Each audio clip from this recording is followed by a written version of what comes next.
Netcasts you love. From people you trust. This is Twit.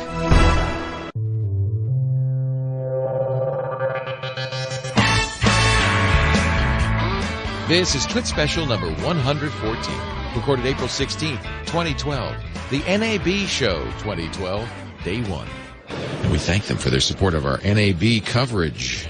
Jeffrey Stansfield is here from Advantage Video Systems. Hi, Jeffrey. Hi, Larry. Hi, Leo. Welcome back Thank to you. NAB. Yeah, this is my 22nd year. 22. You even beat Alex Lindsay. 22 years. Yeah. Why do you keep coming back? Well, What's wrong with you?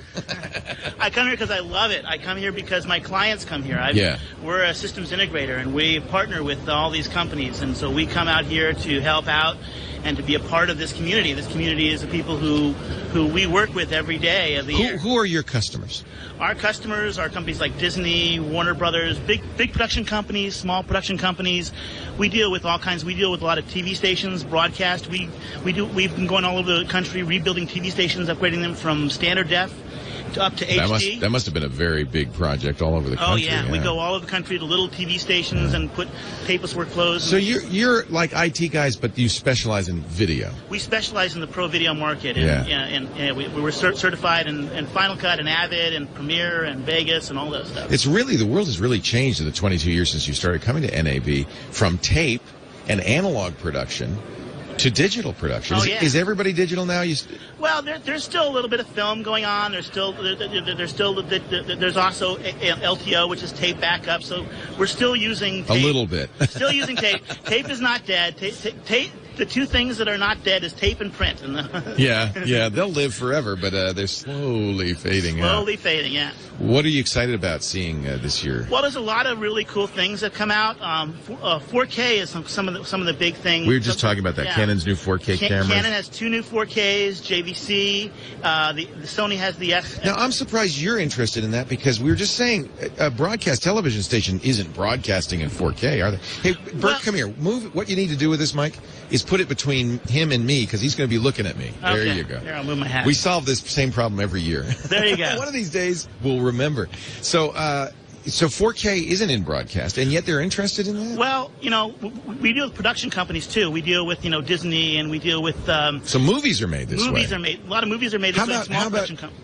Television shows, do they sometimes shoot in 4K and then downsample it? Or? Oh yeah, sometimes. I mean, one of the first big shows that was done in higher resolution was 24, which was shot in They shot that in 4K? They didn't shot it in 4K. They shot it in HD, and it was an up-res to 2K. So it's been so, and a lot. But they did shoot it digital. Yes, they did shoot it. It was also digital and edited in Avid, and it was a big revolutionary show that was done that way. And right. So there's a lot of things, and even Blackmagic just came out with their 2K camera, and so a lot of But 2K is high def. 2K is high def, and to be honest with you... So why is that a story? I mean, everybody has a high def camera, right? Well, but 2K is a much higher resolution, and when you shoot in high resolution, when you shoot in 4K, you shoot in 2K, 95% of everybody who shoots will never produce a 4K or 2K shot. But what they do is when they shoot in 4K, they can downsample and get a better downsample to a HD or downsample from 4K to 2K and get a much clearer, much higher res signal. So it's not you're gonna. So they overshoot. Yeah, you overshoot, and then you can downsample to and then your picture looks much better. Because to produce something in 4K, nobody has that budget. Steven Spielberg, James Cameron has that budget, but other than that, really, nobody has the budget to, because you have to have... I thought it was cheaper because you'd have to buy film stock. No, but you have to have storage, and hard drives end up costing more. Storage, and you have to have the theater that can show. Right. There's not a lot of 4K theaters out there, right. So you don't. It's not just the camera you're thinking about. You have to think about the entire workflow. So Cameron is talking later today about what he calls the 5D workflow. He's getting crazy. I don't know but you're right. That's for big budget productions. Right, it's big budget productions. And Cameron can afford it. He has a few dollars. Right. What's with the hat? You wear this around? Oh God, I got this 7 years ago at NAB. It's your trademark now? 5-alarm music. I've worn this It's gone skydiving with me. It's gone running from Bulls of Pamplona. It's gone mountain climbing. I take it everywhere with me. Now, the clients that you work with, some are budget constrained, some are not. But Right. I imagine the ones that are budget constrained come here and drool, but say, I can't afford all this. Well, but the pricing has really come down a lot. I mean, a lot of the cameras are are relatively inexpensive, and we're shooting a lot of this with $1,500 consumer grade camcorders, the Canon Vixies. They look great. They do. They're 1080p. That they are really. I mean, we're doing what you just talked about because we serve 720p. Right. So we are in fact shooting at a higher quality. You do it and you sample down, and it gives you a better quality picture. And these cameras, I mean, some of the nice consumer grade cameras that we've done. I have a lot of production people that will buy tripods and stuff like that from me, and then go out and buy these prosumer cameras, and they do a great job. That doesn't drive you crazy? It doesn't drive me crazy. It's all about developing the workflow, and that's what we're all about. We're about helping our clients develop workflows. Right. Making it easy and affordable. Right. That's one of the things for somebody like me. I mean, I'm not a professional. Well, I am a professional broadcaster in radio, but in television, we're an IPTV station. We don't have the budgets of broadcast television. Well, but we can do amazing things. Even broadcast doesn't have the budgets for broadcast television. I know, it's true. In fact, I think a lot of them look at what people like us do and say, how can we get our costs down and make good television? It's all about that. I mean, I have small production companies. I have a company called Asylum Movie that does 30 movies a year. Wow. And they go direct to DVD, direct to Netflix. They do like giant shark versus giant octopus, zombie Nazis in the center of the earth. But I'm glad those movies are still being made. Those drive-in movies. There's no drive-ins left, but the movies live. Yeah, but they shoot on red cameras. They have low budgets. No kidding. Yeah, they shoot all that on red cameras. They have 3 red cameras. They shoot on them. They do production, post-production, acquisition, delivery, everything in one shot. And it's all digital. It's all digital, and the cost is really not that much. They spend about $30,000 per movie. That's nothing. No. Holy cow. You can take that if you want. That's all right. You're more important than a phone call.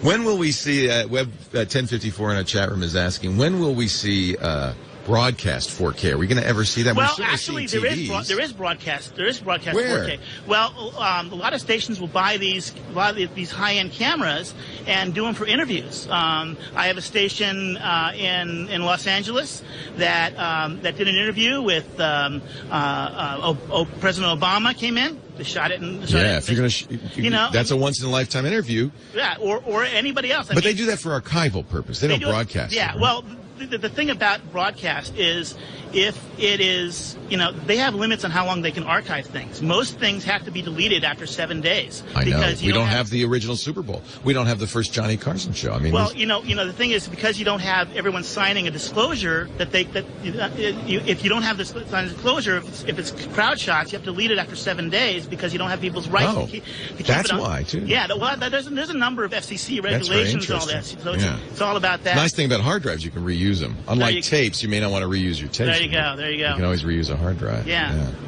So, $30,000 a movie. And what's interesting, they're using the same cameras that are being used to film The Hobbit. Absolutely. Except that they're only using 3 instead of 50.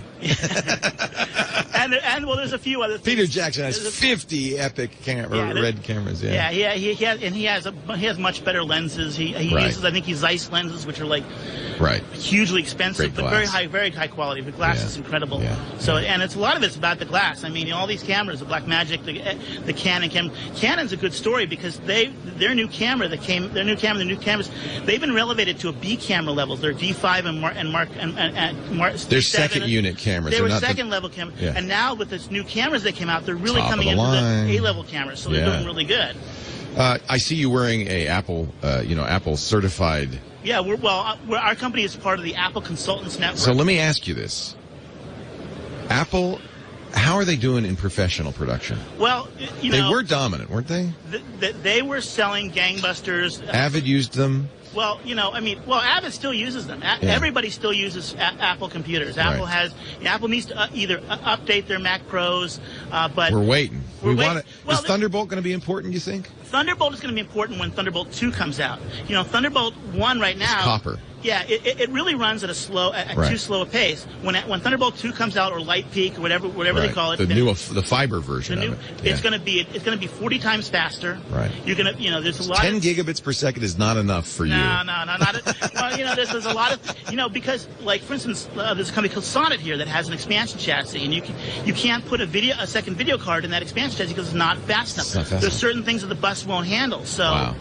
Yeah. So, is that what's holding Thunderbolt back? Is that it's just, we know it's going to get better, so why invest? That's exactly it. Why put your money into this technology when you have to reinvest to do that? So, I mean, there's a lot of companies out here. A lot of have the hard drives, and Matrox has their video, their monitor cards. There's a lot of different things out there that are using Thunderbolt. I see Blackmagic stuff that uses Thunderbolt. Yeah, you can capture with Thunderbolt. Capture, stream, the whole thing. AJ has a new little converter box that's like fits in the palm of your hand that lets you go out of Thunderbolt Super HD at like 4K into a large monitor. So for somebody's doing professional color matching and they really want a high resolution monitor to show off their work to their clients or directors, it's a really cool. And is that what Apple's waiting for to put Thunderbolt in the Mac Pros? Do you think they're waiting for the next generation? No, they've been waiting for a new chip for the new chip, which just got released last week. It's out. Yeah, it's out. It was Ivy Bridge they were waiting for, yeah. or okay. Yeah, so they've been releasing this new chip,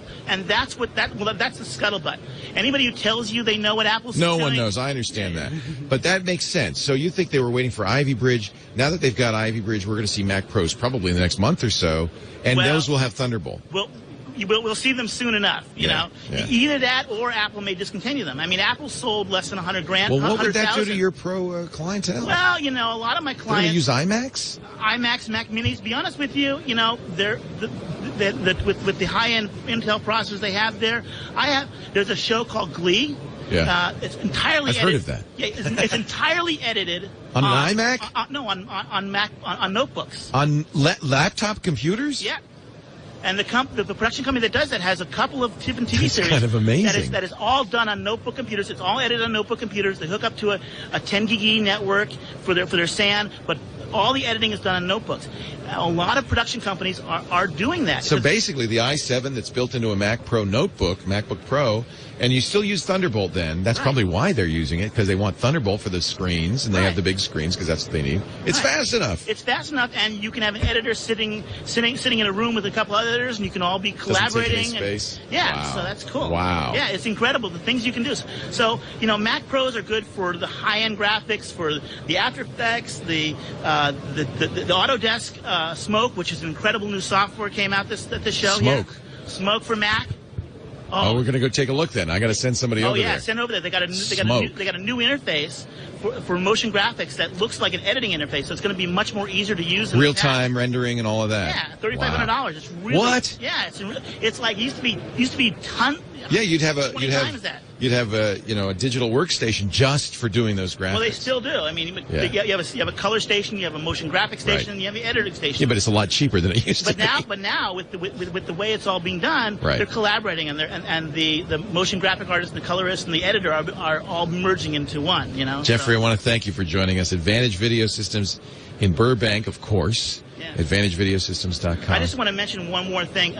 You mentioned Square Trade. Yeah. Squarespace. Squarebox, Space Trade. Whatever. The Square guys. Yeah. Look, a lot of my one thing you didn't mention about it is their scalability of up. It's amazing, isn't it? I have clients who have their service, and when they need more, they scale it's automatic, up, and then they can scale back down. That's they can scale up and down. So it's really you really never cool. run out of bandwidth. You never get shut down because they just throw a switch and you got more, and it's done automatically. You don't even have to tell them ahead of time. Right. It is amazing. I also want to mention SMPTE has had a really good presentation these last couple of days. SMPTE is responsible. It's an engineering body. Right, we're the Society of Motion Picture and Television Engineers. Yeah. I'm the treasurer of the Hollywood or West Coast chapter, and we've had our summit here at NAB the last 2 days. Yeah. And it's been a really incredible thing. If anybody comes to they should come the 2 days before the show and come to the SMPTE thing. It's a really incredible learning thing. The Society of Motion Picture Television Engineers.